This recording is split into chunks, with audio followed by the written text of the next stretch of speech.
Assalamualaikum warahmatullahi wabarakatuh. Bilang pinuno po ng Public Information Committee, nagpapaalala po kami sa bawat pamilyang Pilipino, ang kaligtasan ay nagsisimula sa pag-iingat.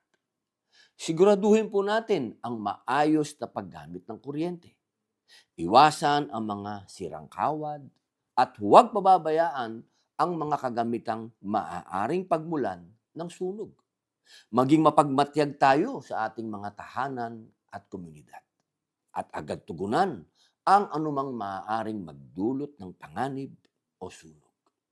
Ang isang maliit na pagkukulang ay maaaring magdulot ng napakalaking panganib sa ating tahanan at komunidad.